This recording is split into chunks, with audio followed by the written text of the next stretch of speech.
తెలియదుగా గడిచిన 10 సంవత్సరాల్లో మొత్తం ప్రజాస్వామ్యం గొంతే నొక్కేశారు కదా. ప్రతిపక్షం గొంతు కాదు, ప్రజాస్వామ్యం గొంతే నొక్కేశారు కదా. మీకు ప్రతిపక్షం గొంతు నొక్కేసిన మాట ఎట్లా వస్తుంది? మీకు అసెంబ్లీలో మైక్ ఇస్తలేరా, మాట్లాడతలేరా, బయట మాట్లాడతలేరా?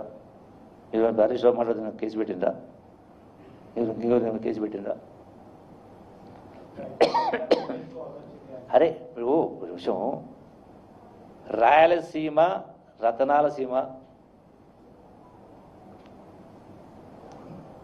రాయలసీమను రతనాల సీమ చేస్తానని మాట్లాడింది కదా కేసీఆర్. కృష్ణానది జలాలతోటి అంటే ఏదైతే మనకు వాళ్ళు తీసుకుపోయినటువంటి పోతిడి పడవ ఇంకోటి కావచ్చు ఇంకోటి వాటి ద్వారా రాయలసీమను రతనాల సీమ చేస్తాడు. ఎవరు ఆ సినిమా యాక్ట్రెస్ రోజా ఇంటికి పోయి క్వశ్చన్ అంటే ఇంత మీరు కేసీఆర్ మాటలు చెప్పాలంటే తెలంగాణ రాష్ట్రం రాకముందుకు ఒక మాట, వచ్చిన తర్వాత రాకముందుకు ఏ మాటలు మాట్లాడిండో వచ్చిన తర్వాత అవే మాటలు అమలు చేసిండు.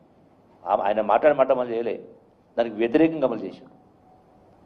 అది నిధులైనా రకరకాల ప్రతి అంశంలో కూడా ప్రతి అంశానికి సంబంధించి కూడా రోజున ఇంకోటి మాట్లాడిండు హరీష్ రావు మాట్లాడుతూ.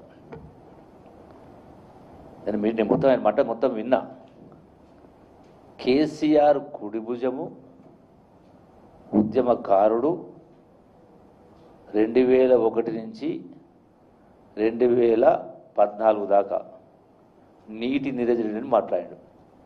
ఎంత గొప్ప వ్యక్తి అంటే కుడిభుజం కరెక్టే, ఉద్యమకారుడు కరెక్టే, 14 సంవత్సరాల పోరాటం కరెక్టే.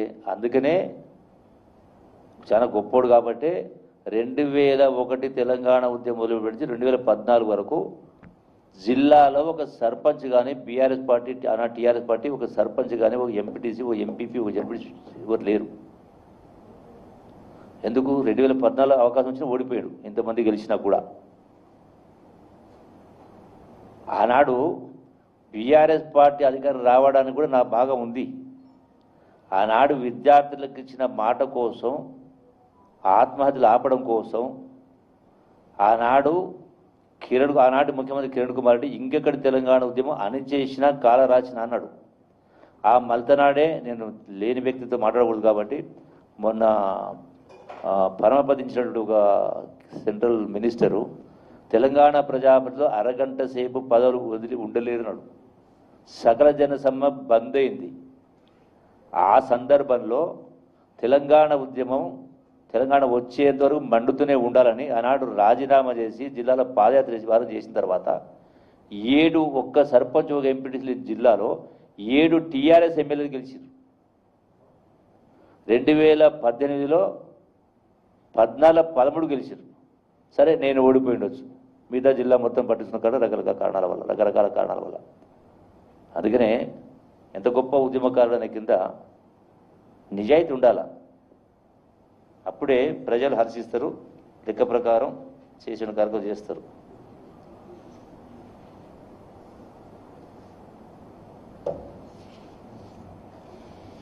అందుకే ఇంకోసారి ఖచ్చితంగా ఈ ప్రభుత్వం వచ్చి కేవలం గౌరవ ముఖ్యమంత్రి రేవంత్ రెడ్డి గారి నాయకత్వంలో ఈ ప్రభుత్వం వచ్చి కేవలం 2 సంవత్సరాలు.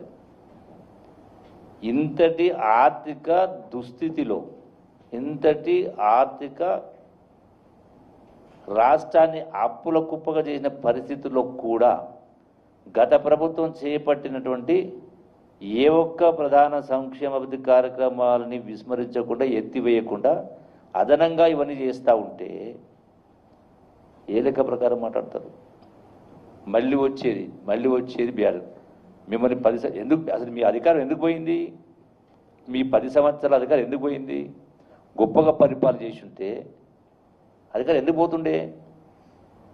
తెలంగాణ మేమే తెచ్చినా చెప్పుకున్నారు కదా.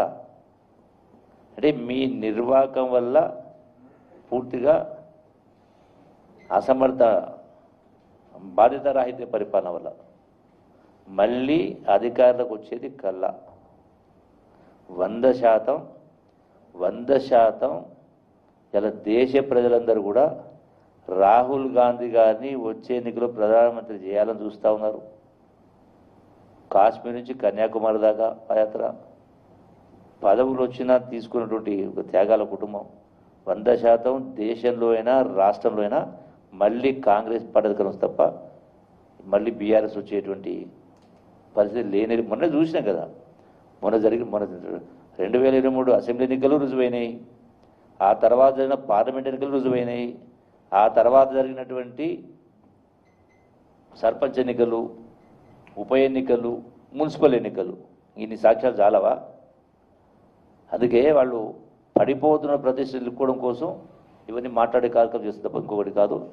నేను ఒకటే విజ్ఞప్తి చేస్తున్నాను హరీష్ రావు గారికి, మాట్లాడిన ఎప్పుడు ఏది మాట్లాడినా మనం సమర్థించుకునే పరిస్థితి ఉండాలి, వాస్తవానికి దగ్గర ఉండాలి.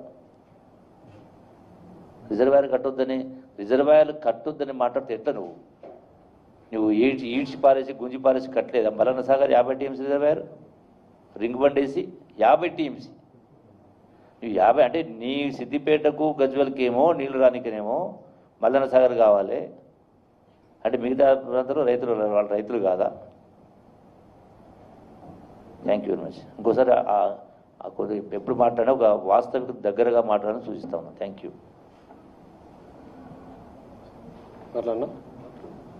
రైట్. అందరికీ నమస్కారం. పెద్దలు